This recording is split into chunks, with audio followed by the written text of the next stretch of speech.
Apple, I applaud you for trying to be innovative. But what the hell were you thinking with this new MacBook Pro? Whose idea was it to remove the top keys and replace it with a fucking touch bar?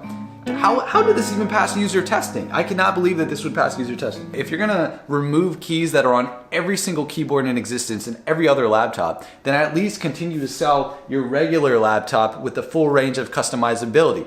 Right now, you can't buy a 2015 model with a dedicated graphics card. The only way to get that is to find one on the refurbished store, but there isn't any because they get snatched up right away. The only laptops on the refurbished store are the ones with the touch bar because nobody wants these.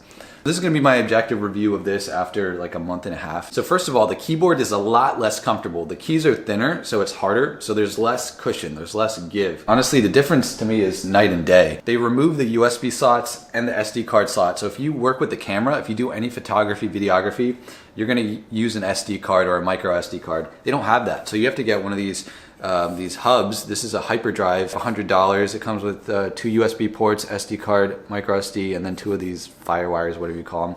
By the way, if you charge through this, then it charges extremely slow, so pretty much useless. The problem with this is that it disconnects so easily. So first of all, it's hard to even get it connected. When it's connected, the light turns on. Right now it's not connected, so I have to like fidget with it. Okay, it's on. If I just nudge it a little bit, it disconnects.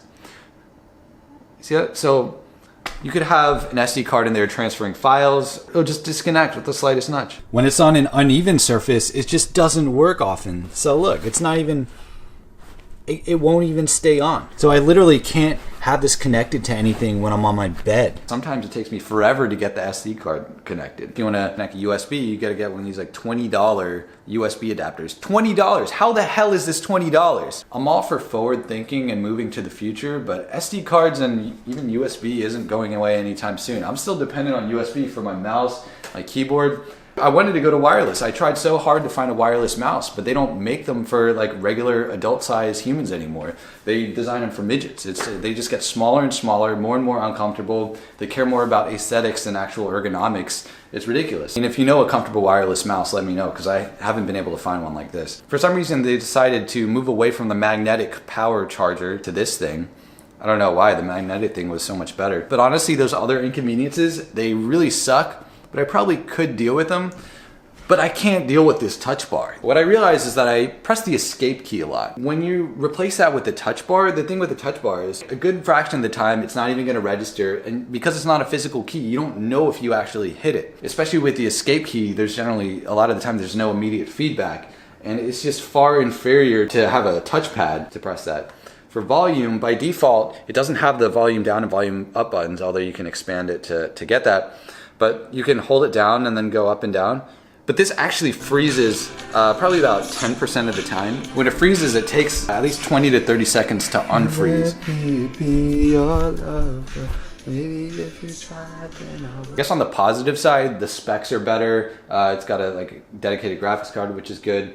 The touchpad is bigger, which is kind of cool, I guess. The screen is sharper, and it's got a fingerprint scanner, which is cool. You can just log in by going like this. But other than that, this is really disappointing, and I can't justify $3,000 basically with tax and everything. Then you have to spend another $100 on one of these, $40 on 2 of these USB dongles. It's a lot of money, and if I'm going to be paying that much money, I got to be satisfied with it. And when you remove keys that are on every other keyboard for good reason, then the price, it just doesn't justify. I ended up getting a refurbished 2015 model with a dedicated graphics card. This is great, but basically it would freeze 5 times a day when I was doing video editing, and the screen would just turn white, this kind of scary staticky thing. So I sent it in, got it repaired. It's not perfect now. It's still, the screen will just randomly turn white, maybe like once a day. And then when it does that, I have to shut it down and restart it. Even then, I'll actually take this. It's about maybe like $1,000 less, $800, $900 less than this. And I actually prefer it, even though it's not as performant, because of all the things I mentioned. Having the regular keys, the keyboard being significantly more comfortable, and having the SD card slot built in as well as the USB slots. So again, Apple, I applaud you for trying to, I don't know, like be a pioneer and break water and be innovative.